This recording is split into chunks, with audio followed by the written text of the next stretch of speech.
Right, మా ప్రతినిధి భూపాల్ ఖమ్మం నుంచి జాయిన్ అవుతూ ఉన్నారు. ఉమ్మడి ఖమ్మంలో కూడా భూకంప తీవ్రత ఎక్కువగానే ఉంది. చాలా ప్రాంతాల్లో, ఖమ్మంలోని చాలా ప్రాంతాలు, మణుగూరు కావచ్చు, చర్ల కావచ్చు, ఈ ప్రాంతాల్లో ఎక్కువగా మనకి భూకంప తీవ్రత కనపడుతూ ఉంది. అక్కడ పరిస్థితి ఏ విధంగా ఉంది, మరిన్ని వివరాలు మా ప్రతినిధి భూపాల్ అందించడానికి అందుబాటులో ఉన్నారు. భూపాల్, ప్రజలు ఏమంటూ ఉన్నారు, తీవ్రత ఏ విధంగా ఉంది అక్కడ? చక్రి, ఖమ్మం భద్రాద్రి జిల్లా, ఈ జిల్లా ప్రాంతాల్లో ప్రధానంగా సరిహద్దు ప్రాంతాల్లో ఎక్కువగా ఈ భూ ప్రకంపనలు అయితే ఈ రోజు వచ్చింది. 7:27 సమయంలో ఇది జరిగింది. ప్రధానంగా భద్రాద్రి కొత్తగూడెం జిల్లాలో, అదేవిధంగా భద్రాద్రి కొత్తగూడెం జిల్లాతో పాటు సుక్మా అంటే ఛత్తీస్గఢ్లోని సుక్మా, బీజాపూర్ ఈ ప్రాంతాల్లో కూడా ఈ భూ ప్రకంపనలు వచ్చినాయి. దీంతో ప్రధానంగా చర్ల, వాజేడు, వెంకటాపురం, అదేవిధంగా మణుగూరు, పినపాక ఈ ప్రాంతాల్లో కొన్ని ఇండ్లకు కూడా బీటలు వాడిన పరిస్థితుంది. అంటే స్వల్పంగా బీటలు వాడిన పరిస్థితుంది. అయితే ఇండ్లలో ప్రతి వస్తువు కదిలిన పరిస్థితి. అదేవిధంగా ఖమ్మం నగరంలో కూడా ఇదే పరిస్థితి నెలకొంది. అయితే ఖమ్మం నగరంలో ప్రధానంగా సరిహద్దు ప్రాంతాలు, ఖమ్మం మెయిన్ అంటే ఇటు మున్నేరు పరివాహక ప్రాంతాలు ఉన్న ప్రాంతాలు, అదేవిధంగా శుక్రవారపేట ఈ ప్రాంతాల్లో కొంత ఒకేసారి ప్రకంపనలు రావడంతో కొంత ఆందోళనకు గురైన పరిస్థితి. ఆ నేపథ్యంలో అసలు ఏం జరిగింది, ఎట్లా అనిపించింది?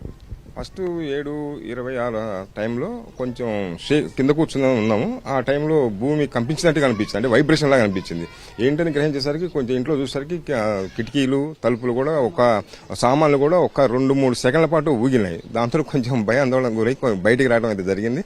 తర్వాత వచ్చేసరికి ఒక 4-5 సెకండ్లలోనే మొత్తం మళ్ళీ అంత నార్మల్ అయిపోయింది. కాకపోతే ఏంటంటే ఇక్కడ ఇంత క్రితం 2 నెలల క్రితం ఇక్కడ వరద వచ్చి అన్ని రకాల లాస్ అయ్యి ఉన్నాం. మళ్ళీ ఈ రకమైన వచ్చేసరికి అందరం ఈ ప్రాంతంలో అందరం కొంత భయాందోళనకు అయితే గురయ్యాము. అది ఇక్కడ జరిగినటువంటి విషయం.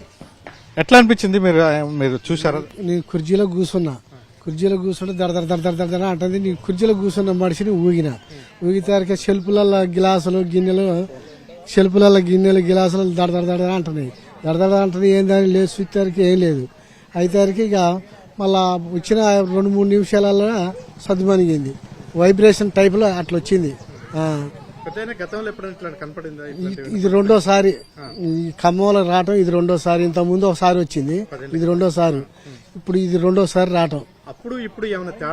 అప్పుడు ఇప్పుడు తేడా సేమ్ స్టెప్, అది సేమ్ స్టెప్ అట్లా అంతే. మొత్తం ఊగినాయి. కింద ఏం బల్ల కానీ సెల్పులలోనే గిలాసులు దడ అంటున్నాయి. అవి చెప్పు, ఎట్లా అనిపించింది ఆ సమయంలో? మేము భయాందోళనకు గురయ్యాం సార్. ఎర్లీ మార్నింగ్ మేము 11 కూడా లేదు ఆ టైంకి. మేము పడుకొని ఉన్నప్పుడు భూమి షేక్ ఇచ్చినట్టుగా, ఎవరో ఊపినట్టుగా అలా షేక్ ఇచ్చింది. దానివల్ల కొంచెం మేము భయపడ్డాం. రీసెంట్గా ఈ మధ్య మాకు మున్నేరు వరద వచ్చింది. మళ్ళీ ఇదో కొత్త సమస్య వచ్చేదని భయం వేసింది మాకు. మేము అనుకున్నాం కదా, అసలు మాకేం అర్థం కాలే ఆ టైంలో. వెంటనే లేచి బరబర బయటకు వచ్చేసాం. బయటకు వచ్చేసి చూసేసరికి షేక్ ఇస్తుంది. అందరూ వచ్చారు ఆ టైంలో వచ్చేసారు అందరూ. 5 సెకండ్ల పాటు కంపించింది భూమి. ఇక్కడ మనం చూస్తున్నాం, ఇదంతా కూడా మున్నేరు పరివాహక ప్రాంతం. గతంలో ఈ మున్నేరు పరివాహక ప్రాంతంలో పెద్ద ఎత్తున వరదలు వచ్చినాయి. ఈ ఇండ్లన్నీ కూడా గతంలో మునిగిపోయిన పరిస్థితి. ఆ నేపథ్యంలో ఇప్పుడు ఈ ప్రకంపన రావడంతో కొంత ఆందోళనకు గురైన పరిస్థితి ఉంది. తాత, పొద్దున భూమి వణికిందా? నాకు తెలియలేదండి, అనుకోండి. ఇక్కడంతా పిల్లలు ఉన్నారు. వణికింది, రేకులు మొత్తం వణికినాయి. ఇంట్లో బొచ్చెలు గిచ్చెలు మొత్తం వణికినాయి. మొత్తం భూకంపం మొత్తం అదిరింది భూమి మొత్తం. ఎవరు లేరు ఇక్కడ, ఎవరికి అర్థం కాలేదంట, కొంతమందికి అర్థమైంది. ఓకే. ఇక్కడ చూస్తున్నాం, పొద్దున ప్రకంపనలు ఏమైనా వచ్చినాయమ్మా? ఏమనిపించింది? కొంచెం ఇంట్లో గిన్నెలు గిట్ట కదిలినట్టే అనిపించింది, కానీ తర్వాత భూకంపం వచ్చింది బయట వాళ్ళు అంటే తెలిసింది. అంటే బయటకంటే ఇంట్లో ఉన్నా, నేను బయటికి వెళ్ళలే. ఇక వంట చేస్తుంటే గిన్నెలకు వెళ్ళినాయి అంతే. ఎంతసేపు అనిపించింది? ఒక నిమిషం పాటు అనిపించింది అనుకుంటా. 1 నిమిషం 2 నిమిషాల పాటు అట్లా అనుకుంటా అంతే. ఏమో తెలియదు ఇక గతంలో అంటే. లేదు. ఇట్లా అంటే ప్రకంపనలు రావడంతో కొంత ఆందోళనకు గురైన పరిస్థితి. ఇటు భద్రాద్రి కొత్తగూడెం జిల్లా నుంచి ఖమ్మం వరకు కూడా, అంటే గత 10 ఏళ్ల క్రితం ఒకసారి ఈ విధంగానే ప్రకంపనలు వచ్చిన పరిస్థితి. అదే విషయాన్ని ఇక్కడ స్థానికులు కూడా చెప్తున్నారు, ప్రకంపనలు వచ్చినాయని.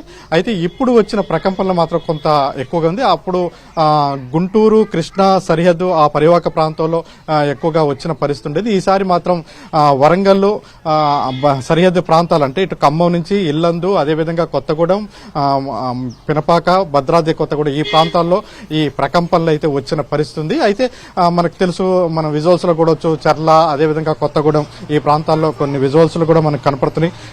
ఇక్కడ కొంచెం క్రాకులు కూడా వచ్చిన పరిస్థితి, అంటే ఇళ్లకి క్రాకులు వచ్చిన పరిస్థితి ఉంది. అదే అంటే ప్రధానంగా ఇవి సింగరేణి కోల్ బెల్ట్ ఏరియా, అదేవిధంగా గోదావరి పరివాహక ప్రాంతం ఈ ప్రాంతంలో ఎక్కువ కనపడింది.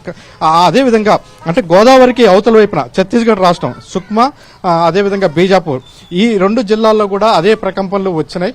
అయితే సింగరేణి పరివాహక ప్రాంతంలో బొగ్గు గనులు ఎక్కువగా ఉంటాయి. అంటే ఇంతకుముందు మనకు తెలుసు, భద్రాద్రి కొత్తగూడెం జిల్లా నుంచి మొత్తం కూడా అటువైపు ఎక్కువగా సింగరేణి బొగ్గు గనులు ఉన్నాయి. ఆ బొగ్గు గనులు అంటే అండర్ గ్రౌండ్ మైన్స్ ఎక్కువగా ఉండి ఆ ప్రాంతంలో ఎక్కువగా అయితే చూపించింది. అయితే 10 ఏళ్ల క్రితం ఒకసారి ఖమ్మం సరిహద్దు ప్రాంతంలో రావడం, మళ్ళీ ఇప్పుడు రావటం, అదేవిధంగా మున్నేరు పరివాహక ప్రాంతంలో ఎక్కువ రావటం, అంటే ఖమ్మం నగరంలో కేవలం మున్నేరు పరివాహక ప్రాంతంలోనే ఎక్కువగా రావడంతో ఈ ప్రాంత ప్రజలు అయితే కొంత ఆందోళనకు గురయ్యారు. Chakri, right, thanks for the updates Bhupal. అది ఖమ్మం జిల్లాలో పరిస్థితి, ఉమ్మడి ఖమ్మం జిల్లాలో పరిస్థితి ప్రధానంగా